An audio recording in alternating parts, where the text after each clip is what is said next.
আল্লাহর নবী বলেন এমন একটা জামানা আসবে সাহাবারা তোমরা শোনো,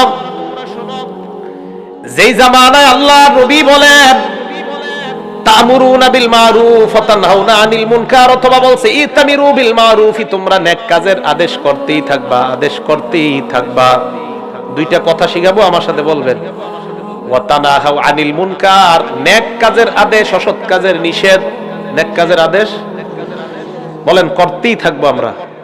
নবীজি বলেছেন তোমরা এটা করতেই থাকবা, নেক কাজের আদেশ, অসৎ কাজের নিষেধ তোমরা করতেই থাকবা। কি ফায়দা? লা ইয়াদুররুকুম মান দাল্লা ইযা ইহতাদাইতুম, তোমরা যদি এটা করতে করতে হেদায়েত পেয়ে যাও, কোন পথভ্রষ্ট তোমাদের কোনো ক্ষতি করতে পারবে না। আল্লাহ নবী বলেন তোমরা নেক কাজের আদেশ করতেই থাকবা, অসৎ কাজের নিষেধ করতে করতে এক পর্যায়ে এমন একটা অবস্থা হবে, হাত্তা ইযা রাআইতা শুহান মুতাআ, দেখবা মানুষ কৃপণতাকে মানুষ পূজা করা শুরু করবে। কৃপণতা পূজা করবে, রাখবে খালি না না দিমু না দিমু না দিমু না, রাখবে। মানুষ কৃপণতাকে পূজা করা শুরু করবে। শুহান মুতাআ ওয়া হাওয়াত মুত্তাবাআ, মানুষ নফসের পূজা করবে। নফসের পূজা করা দ্বারা কি উদ্দেশ্য? নফসের পূজা করা দ্বারা উদ্দেশ্য হলো যা মন চায় তা করতে থাকবে, যা মন চায় তা করবে। মোবাইল দেখে দেখে অনেক বিদ্যা শিখবে, শিখার পর মসজিদের ইমামের গিয়ে ভুল ধরবে।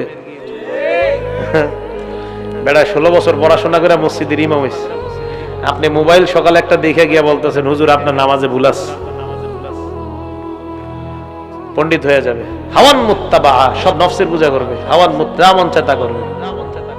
এ হলো 2 নাম্বার। যখন দেখবা মানুষ কৃপণতার পূজা করে, হাওয়ান মুত্তাবা নফসের পূজা করে। 3 নাম্বার ওয়া দুনিয়া মুআসসারাতা, মানুষ যখন দেখবা দুনিয়াকে প্রাধান্য দিয়ে দেয়। 4 নাম্বার মানুষ যখন দেখবা প্রত্যেকে নিজে নিজে পণ্ডিত দাবি করে বলবে আমারটাই সঠিক, আমি সঠিক। আল্লাহ নবী বলেন ওই অবস্থায় আলাইকা বিখাসাতি নাফসিকা, আপনারা খালি কোন হুজুর কই যামু, আল্লাহ নবী কয় ওই সময় নিজের ঈমান নিয়ে চিন্তা করো। ওই অবস্থায় তুমি তোমার নিজের ঈমান নিয়ে চিন্তা করবা, খুব বেশি চিন্তা করবা।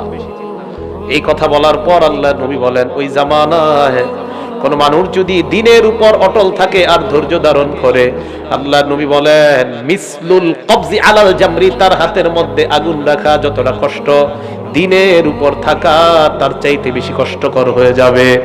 আল্লাহ নবী বলেন লিল আমিলি ফিহা, ওই জামানায় মানে এই জামানার মধ্যে যদি কেউ আমল করতে পারে, এত ফিতনার মাঝে থেকেও যদি কেউ সঠিক আমল নেক আমল করতে পারে, মিসলু আজরি 50 রাজুলা, আল্লাহ নবী কয় সাহাবারা তোমরা 50 জন আমল করলে যেই সওয়াব, ওই জামানায় আমার এক উম্মতের আমল নামায় 50 জনের সওয়াব আল্লাহ দিয়ে দিবে। এই ফিতনার জামানায় যদি ভালো আমল করেন 50 জনের প্রতিদানের সওয়াব আল্লাহ আপনাকে দান করবেন। কথা কি বুঝে আসছে সবার? এখন আপনি এই জামানায় প্রচুর বেদাতের সম্মুখীন হবেন, এই বেদাতের মাঝে যদি থেকে আপনি আমল করতে পারেন তা আল্লাহ আপনাকে 50 জনের নেক আমল করার সওয়াব দান করবেন। আল্লাহ আমাদের সকলকে বেদাত মুক্ত জীবন গড়ার তৌফিক দান করেন। এখন প্রশ্ন হইল হুজুর তাহলে হক কোনটা? আল্লাহ বলেন সূরা মাইদা আয়াত নাম্বার 3, আল-ইয়াউমা আকমালতু লাকুম দীনাকুম, আল্লাহ নবীর মাধ্যমে আল্লাহ আমাদেরকে জানায়া দেয়। নবী আপনি ঘোষণা করেন আল-ইয়াউমা আকমালতু লাকুম দীনাকুম। সাহাবাদেরকে প্রশ্ন করলেন আমি কি আমার দায়িত্ব পালন করলাম? সাহাবারা কয় হ্যাঁ আপনি আপনার দায়িত্ব পালন করেছেন।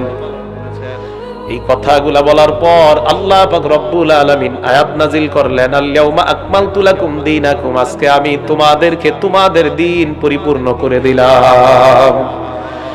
সূরা আনআমের 153 নম্বর আয়াতে আল্লাহ বলেন নবী আপনি বলেন ওয়া আন্না হাযা সিরাতি মুস্তাকিমান ফাত্তাবিউ, আপনি বলেন এটা আমার রাস্তা, ফাত্তাবিউ এটার তোমরা অনুসরণ করো, ওয়ালা তাত্তাবিউস সুবুলা অনেকগুলা রাস্তার অনুসরণ করবা না।